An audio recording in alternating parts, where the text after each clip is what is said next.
Hola amigos de la República, estamos hoy día con el actor, director de cine y expresidente del Consejo de Ministros, Salvador del Solar. Bienvenido, señor del Solar. Muchas gracias por aceptar la entrevista con la República. Gracias por la invitación. Usted estaba desvinculado de la vida política nacional. Cuando declaraba a los medios era sobre todo para hablar de sus proyectos cinematográficos, artísticos. De pronto el Congreso lo ha vuelto a meter en el centro del debate, lo han reactualizado, ¿no? Para decirlo de alguna manera. ¿Cómo se siente con esta renovada exposición por asuntos que yo imagino ya había dejado atrás? Creo que es interesante responder esa pregunta también pensando en términos de oportunidad, justamente, ¿no? No solamente en el hecho que yo tengo ya años nuevamente concentrado en mi trabajo de siempre, que es el trabajo actoral o también que puede ser de dirección, sino que se trata de denuncias que surgen únicamente luego de que aparece una nueva sentencia del Tribunal Constitucional, la del 30 de mayo de 2023, la 307/2023. Son tres Es denuncias, decir, ¿correcto? son tres denuncias, efectivamente, la 384, si no estoy mal, la 400 y la 466. La primera interpuesta por el congresista Alejandro Muñante, la segunda por la congresista Patricia Chirinos Mm, y la tercera por un conjunto de excongresistas. ujú. Em, entonces, creo que es importante mencionarlo porque habiendo pasado tanto tiempo desde el 30 de septiembre de 2019, que estas denuncias vengan juntas, básicamente una tras otra, las primeras dos a mediados del 2023 y la tercera comenzando el 2024, eh, tiene que ver con el hecho, con la premisa que considero que es demostrablemente falsa, de que la sentencia del 30 de mayo que se refería a una contienda de competencia respecto del gobierno del Castillo, que tiene una sesión del Consejo de Ministros que considera que el hecho de que el Congreso le haya rechazado de plano un intento de cuestión de confianza, los lleva a plantear una demanda competencial. Y en esta demanda competencial, que tiene que ver con el gobierno del Castillo versus el Congreso, la actual composición del Tribunal Constitucional considera que, que el Congreso tiene razón y se refiere solo a ese caso, pero en el camino, en sus considerandos, menciona, a propósito de que estamos viendo un caso de contienda competencial como fue en el año 2020, que se falló, Que no está de acuerdo con los argumentos del TC del año 2019. exacto, que señala simplemente, no compartimos los criterios utilizados por nuestros predecesores, pero en ningún momento dicen, ni podrían haber dicho, anulamos esa sentencia. Dicen, si nosotros tuviéramos que fallar ese caso, queremos hacer explícita nuestra opinión de que no nos parece que se pueda plantear una cuestión de confianza sobre asuntos que no sean de competencia del Ejecutivo y no nos parece que un presidente pueda interpretar que ha habido una denegatoria basada solo en los hechos. De ahí, esa es la opinión de ellos, pero no dicen la sentencia previa, la del 14 de enero del 2020, es inválida ni sus efectos pierden validez. Tampoco De podría. manera que no podrían porque esto es lo que se conoce en el derecho como cosa juzgada. Cuando un Mm, asunto se ve en su última instancia y se define, puede gustarnos, puede no gustarnos, ahí pero queda. ya no se va a volver a tocar. Sin embargo, este comentario suelto de la sentencia más reciente del Tribunal Constitucional, la de mayo del 2023, lleva a un conjunto de congresistas y a un conjunto de excongresistas a decir, fue inconstitucional y por lo tanto los vamos a juzgar. Perdóname que me haya extendido un poco en esto, Enrique, pero creo que es importante tenerlo en perspectiva.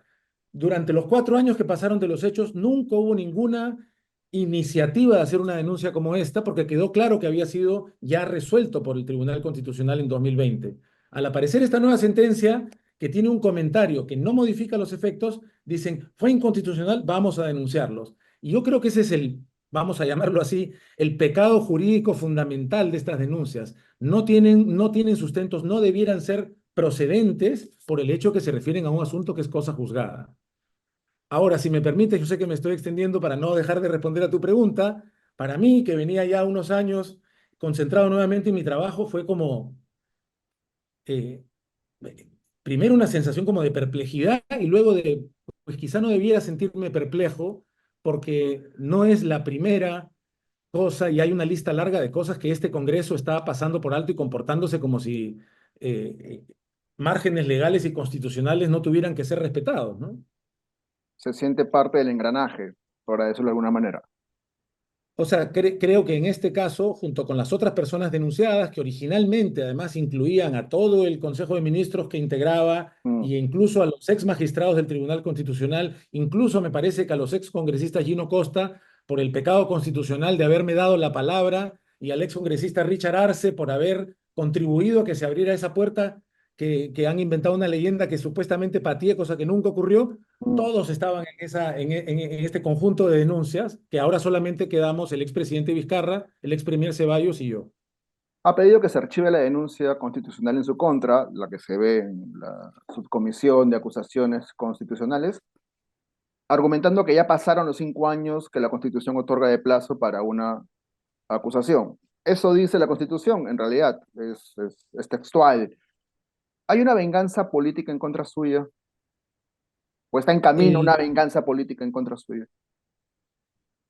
si me permites, quizás estoy un poquito fuera de forma para este tipo de entrevistas, así que me excuso y quizás me estoy extendiendo más de lo que me gustaría y por respeto también a tus lectores y oyentes o personas que vayan a ver el video.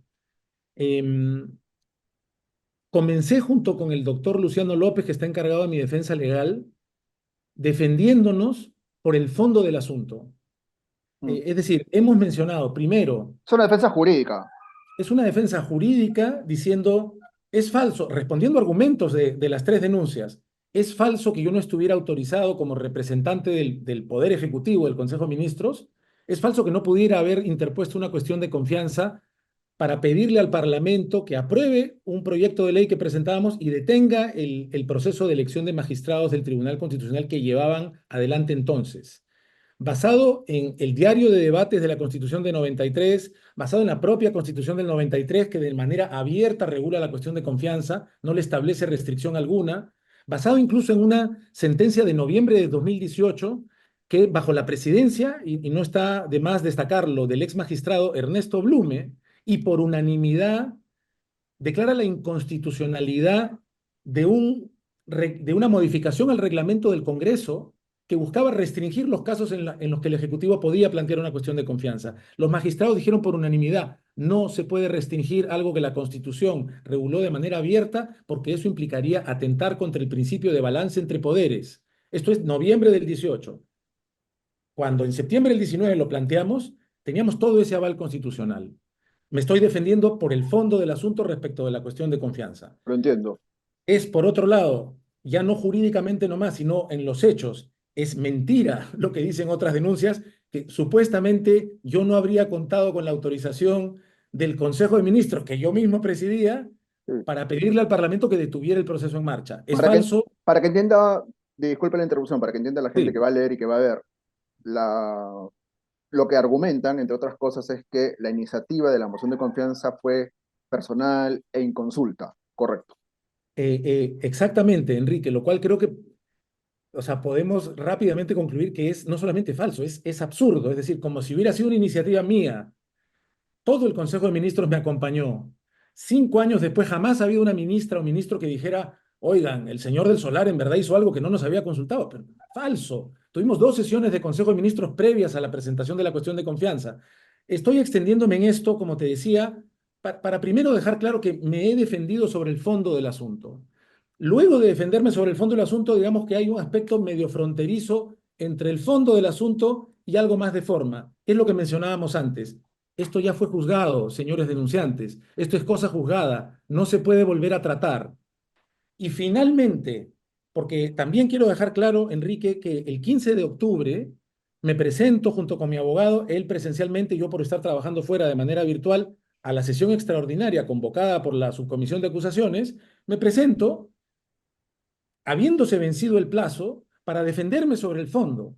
Y solamente luego de que la sesión ha terminado, no se presentaron el expresidente, el expremier Ceballos, se quiere retomar la sesión, que será este 8 de noviembre, solo luego de haberme defendido por el fondo, digo, y ahora sí regreso a tu pregunta, a la parte específica, a decir, y una cosa más, ustedes no pueden juzgarme ya porque el artículo 99 de la Constitución señala muy claramente, aquí no lo digo literalmente, pero es lo que quiere decir para el caso de los ministros, que para el caso de un exministro, la Comisión Permanente del Congreso solamente puede presentar una acusación constitucional contra un exministro ante el Congreso si es que lo hace dentro de un plazo De de cinco 5 años años. contado desde que el ministro en cuestión haya cesado en sus funciones. Yo Y el cesé plazo venció el 30 de septiembre de este año. el 30 de septiembre.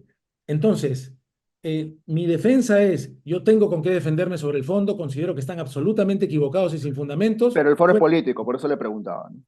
Y ahí desembocamos a eso, ¿no? Fuera de eso, era cosa juzgada. O sea, no podías hacerlo porque era cosa juzgada. No puedes hacerlo porque ya te venció el plazo. Y si quisieras hacerlo, no tienes ningún argumento y encima estás mintiendo. Es contundente. Conclusión, entonces, yo no, o sea, no puedo descartar que hay un móvil de venganza política, pero me parece que podría ser un error contemplarlo únicamente de manera individual. Creo que lo que hay, llámese venganza política o algún otro término que pudiera ser más preciso, es algo más colectivo.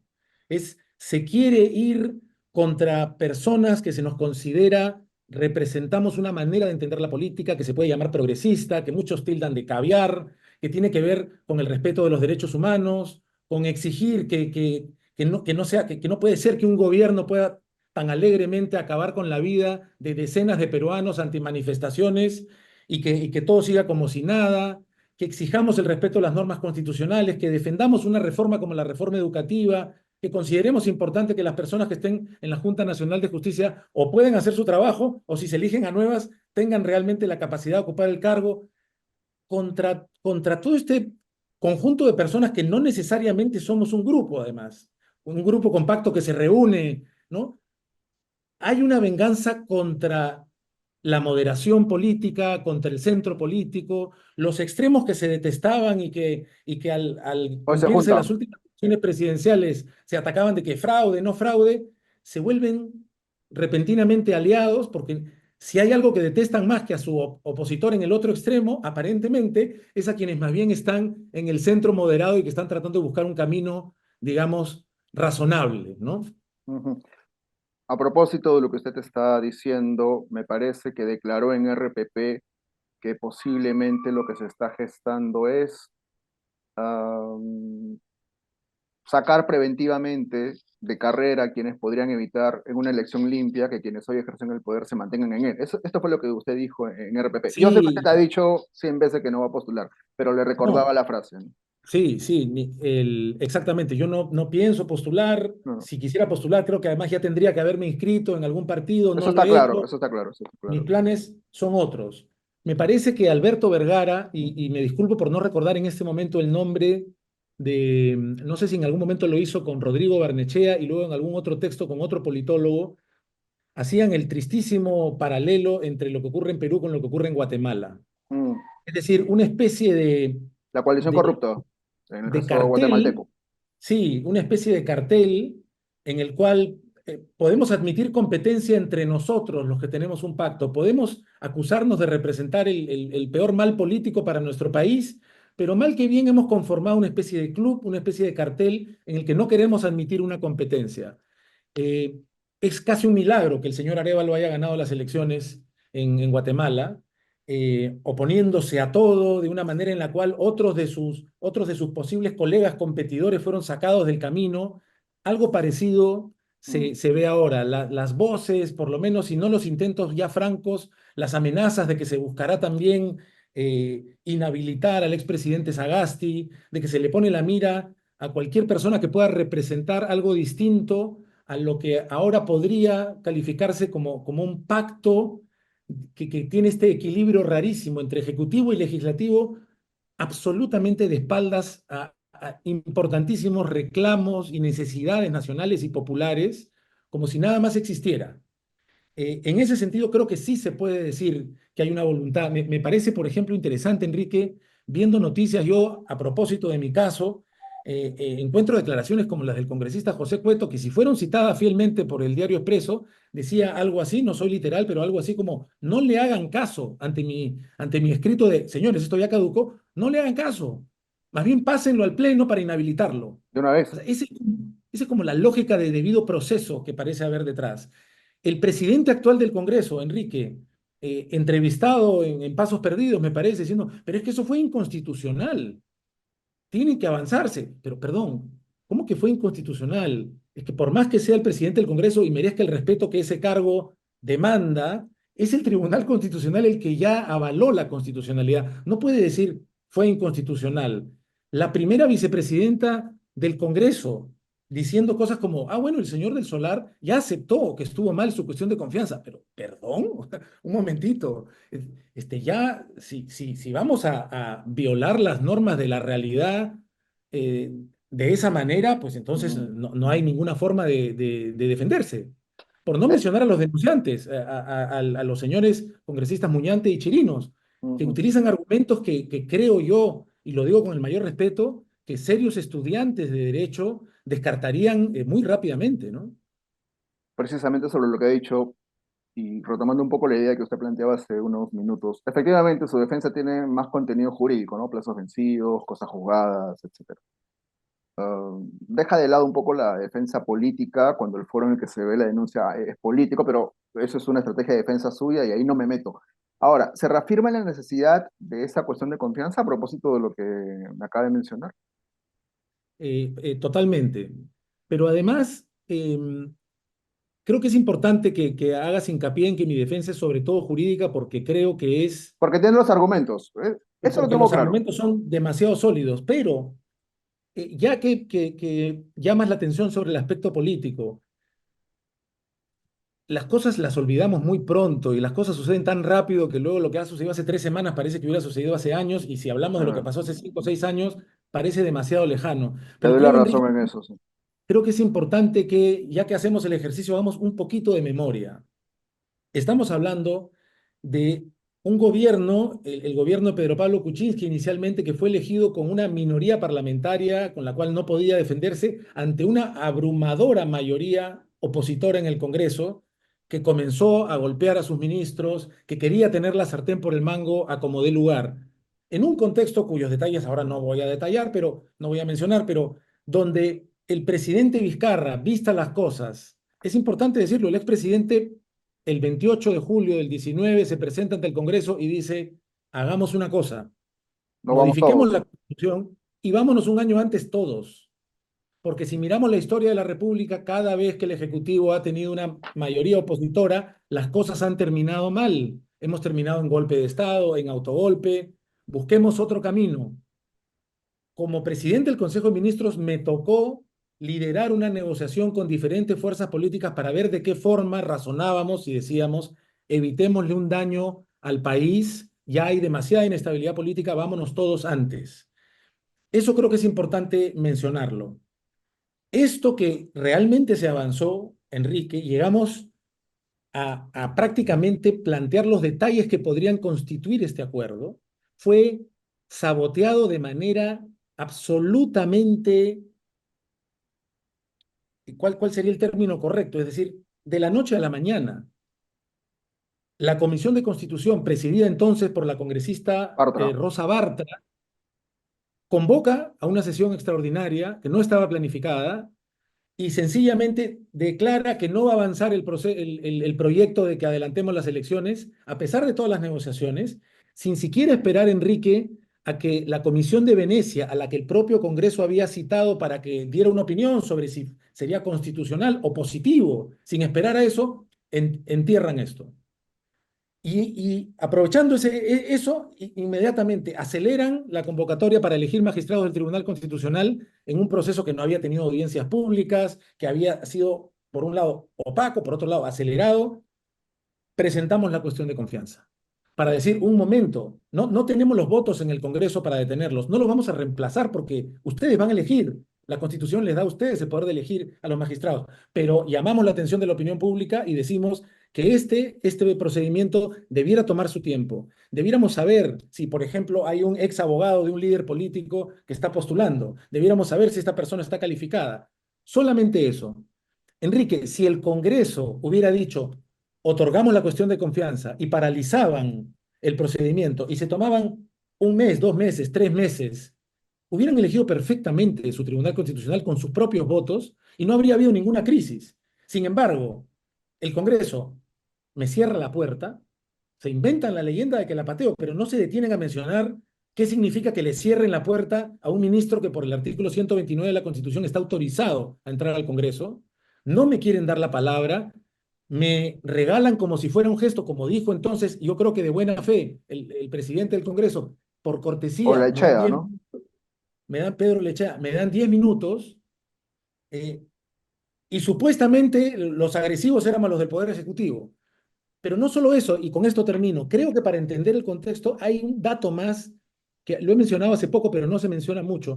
Cuando finalmente el presidente disuelve el Congreso y convoca elecciones, el presidente Vizcarra no presenta lista parlamentaria propia, que es un detalle importante. Cualquier proyecto de dictador, cualquier golpista aspirante a quedarse en el poder, aprovechando la enorme popularidad de su medida, como entonces, como antes había hecho Fujimori, presenta una lista parlamentaria que le dé soporte y le permita gobernar con la tranquilidad que la mayoría fujimorista no le había dado ni a Kuczynski ni a Vizcarra. Pero Vizcarra no lo hizo. De hecho, el otro Congreso lo vacó porque no tenía quien lo represente. ¿Por qué menciono todo esto? Porque hay un ejecutivo que tiene que verse bajo esa luz, la luz de pedirle al Congreso, vámonos antes, no hagamos un pleito por el bien del país, que incluso cuando no encuentra otra salida y presenta una cuestión de confianza y el Congreso se comporta de mala fe, ambiguamente, dice te la otorgo, pero luego sigue eligiendo magistrados del Tribunal Constitucional y lleva al terreno de la ambigüedad jurídica este enfrentamiento político. Y luego de eso el presidente dice, convoco elecciones, no presento lista para que vean que no se trata de hacerme poderoso. En ese contexto, y pido nuevamente disculpas por extenderme tanto, en ese contexto queda muy claro que había una parte del conflicto que estaba buscando soluciones constructivas y sin dar ningún tipo de señal de querer agarrar y aferrarse del poder, y otro sector que desde el inicio de ese quinquenio lo único que quiso fue querer imponer por la fuerza lo que los votos le daban sin ningún intento razonable. Y cierro con este otro detalle. El Fujimorismo y la derecha reunida alrededor del Fujimorismo en las últimas elecciones inventó el fantasma del comunismo. Viene el comunismo, hay que unirnos contra el comunismo. En varias ciudades de nuestro país vimos vallas publicitarias encima de edificios enormes, no al comunismo. Es decir, si te vas a inventar un fantasma del comunismo y si vamos a creer que de verdad le tienes tanto temor al comunismo, ¿qué lógica tiene traerse abajo la presidencia de alguien como Pedro Pablo Kuczynski, con el que podías encontrar tantas afinidades en tu manera de ver la política o la política económica? Creo que es muy claro quienes intentamos sacar adelante reformas y propuestas que siempre se pueden discutir, pero de buena fe y constructivamente, y quienes tuvieron una actitud absolutamente contraria. Dentro de este marco que me he permitido tratar de detallar una especie de fresco amplio, me ratifico totalmente, no solamente en lo jurídico, sino también en lo político, tanto en el intento de que adelantáramos elecciones como en la presentación de la cuestión de confianza. Hay quienes arguyen que esa cuestión de confianza terminó de polarizar al país. ¿Usted qué responde, señor del Solar? Creo que es una falta de perspectiva total. Es como, o sea, todo estaba perfecto y todo se fue al diablo cuando presentamos la cuestión de confianza, por favor. O sea, es realmente no ver el bosque y estar abrazado a una ramita de un árbol, ¿no? ¿Qué tanto le costó, y hablo desde lo personal, ejercer cargos políticos de tan alto perfil como ministro y premier? Me imagino que a estas alturas prefiere la vida artística, ¿correcto? El, eh, Prefiero la vida artística desde antes Ah, y durante también. Y sin embargo, me siento muy agradecido de haber pasado por la experiencia del servicio público. Yo creo que cualquier ciudadano podría sentirse de esa forma. También hay que mencionar, creo que tal es el grado de precariedad institucional político de nuestro país, tal es la verdadera inexistencia de partidos políticos, que no hay otra manera de explicar que un actor que se dedica a la actuación o al cine como director puede haber terminado siendo, pues lo de ministro de Cultura puede ser más explicable porque a veces se convoca a personas de alguna parte del ámbito artístico para una posición como esa, pero lo de primer ministro, es decir, haber estado en esa situación tratando de sacar adelante un acuerdo para adelantar las elecciones, era casi como ser miembro de mesa. Es como haber sido llegado ahí por sorteo y ser un ciudadano que de verdad no tiene ninguna vinculación política y que trata de hacer, de acuerdo a su sentido común y de buena fe, lo que le parezca lo mejor. ahora, Eh, aceptó el Al cargo mismo usted, tiempo, vamos, perdón, aceptó el cargo también. acepté el cargo, no, acepté el cargo, pero no estoy diciendo que haya llegado de casualidad ni contra mi voluntad. Lo que estoy queriendo decir es, llama mucho la atención que pueda haber yo ocupado una posición como esa. al haberla ocupado y al mismo tiempo también valiéndome no solo de mi formación como actor, sino de mi formación como abogado y de mis estudios de maestría, creo que tenía herramientas para enfrentarlo, pero sin ningún tipo de instituciones políticas que ayudaran a que las cosas se hicieran. Pero dicho eso, para responder a tu pregunta, obviamente, yo creo que a cualquier persona que no viene del ámbito político, incluso personas que vienen del ámbito privado, empresarial y pasan por la política, eh, hay un costo alto de participar. El costo alto natural que tendría que ocurrir en cualquier país es que, bueno, si asumes una postura política y la defiendes, va a haber un sector que te va a ver con otros ojos. Antes podías gustarlo, no como actor, pero no, las cosas no iban a más. Ahora de repente representas algo que un sector de la población considera, Nefasto. digamos, hasta nefasto, desde poco inteligente hasta no preferible, hasta realmente maligno, ¿no? Mm. Y al mismo tiempo no resulta luego tan fácil reengarzarse otra vez en la actividad de siempre. No es Le tan costó fácil. retomar su vida artística. Sí, por supuesto, también yo he dado conferencias, es algo que me gusta mucho hacer, yo he sido docente respecto de la docencia, no he tenido mayor obstáculo porque además el trabajo como actor me llevó fuera, no ha sido tan fácil retomarlo, pero por ejemplo las conferencias, el, claro, uno se queda teñido del tinte de lo político y hay un montón de instituciones, universidades, empresas que dicen no, mejor no, Mejor muy no. político, muy Voy a político. Y callar. es sí, en el caso de, claro, en el caso de quienes están en el otro lado del espectro político, no, demasiado caviar, y es como, no estoy culpando a nadie, quiero decir, me parece que pueden ser reacciones naturales ante el ingreso de Ujú. alguien en la política. El regreso de la política no ha sido fácil, implica un costo, y no estoy mencionando, porque no quiero ponerme en ningún lugar especial, además, a la inmensa cantidad de funcionarios públicos de muy alto valor que luego han tenido y siguen enfrentando causas judiciales injustas, absurdas, que han realmente alterado sus vidas de una manera con las que no pretendo compararme en absoluto, pero no ha sido fácil para mí tampoco, ¿no? Claro, y me imagino que por eso su negativa en redondo a plantearse siquiera la posibilidad de volver, ¿no? Eh, En verdad no tiene que ver tanto con eso, Enrique, como con el hecho o sea, creo que una cosa es aceptar la invitación a servir a tu país ah, y otra cosa es cuál es el camino que quieres seguir como persona. Y yo nunca me he visto en el camino político como persona. ujú. Sí soy una persona que me gustaría volver en algún momento quizá a opinar de asuntos públicos en alguna columna, o pero hasta ahí, ¿no? Hasta ahí. Sí, Está me ha tomado curado, 10 años, 10 está años curado del dirigir una. susto, digamos. Pero no es por el susto, no es por el susto, Enrique. Quiero repetir eso porque no es por eso. No es mi camino. O sea, Ajá. he Usaba tomado una 10 años de. frase, usaba una No, no, frase pero quiero decir, coloquial, no, no, pero no, entiendo el pero mensaje. no la tomo como si fuera más en serio, sino lo que quiero decir es que realmente es que me haya tomado 10 años tener una segunda película como director luego de haber dirigido Magallanes. eh, es un tiempo demasiado largo sabiendo que es lo que más me interesa hacer.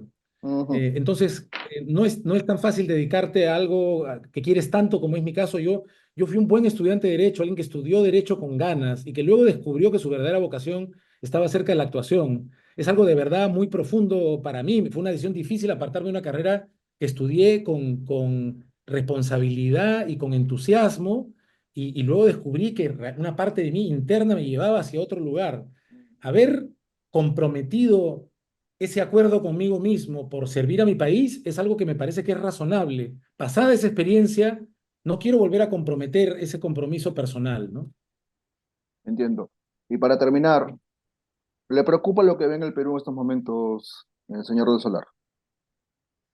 Muchísimo, Enrique, muchísimo, que como a mucha gente, quizá lo más llamativo y lo más urgente y obviamente muy serio es el grado de inseguridad que se respira en el país, el nivel de amplitud de las extorsiones, desde las más pequeñas hasta las más grandes, desde personas que no pueden abrir su pequeño emprendimiento a un banco que de pronto quiere ser extorsionado porque han hackeado su información.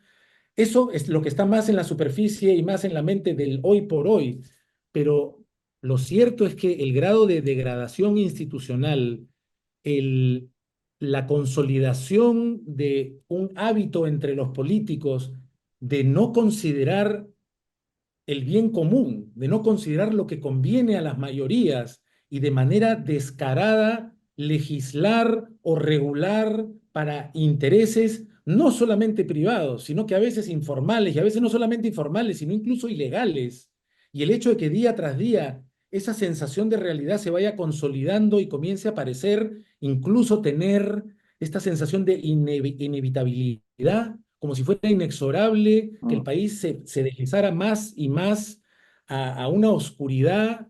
Creo que no estoy fantaseando ni se trata de un diagnóstico rápido inusual. Creo que es compartido por mucha gente. No está en las partes laterales y periféricas de la campana estadística. Está muy en el centro. Entonces, y no estamos considerando ni siquiera que el planeta está viviendo una catástrofe climática que se manifiesta con más intensidad y frecuencia en todas partes y que somos un país que está en una de las zonas más vulnerables, por no mencionar a una capital, y no solo la capital, pero menciona por la cantidad de personas que vivimos en la capital, que vive sobre una falla geológica que en cualquier momento podría exponernos, como ha sucedido en el pasado, también a un sismo de grandes dimensiones, y no nos preocupamos, no estamos haciendo nada por las grandes urgencias preventivas, ni muchísimo menos tratando de levantar el mentón hacia una mirada, decir a dónde queremos llegar como sociedad, qué queremos para nuestros hijos y nietos. Todo eso ha desaparecido de la conversación.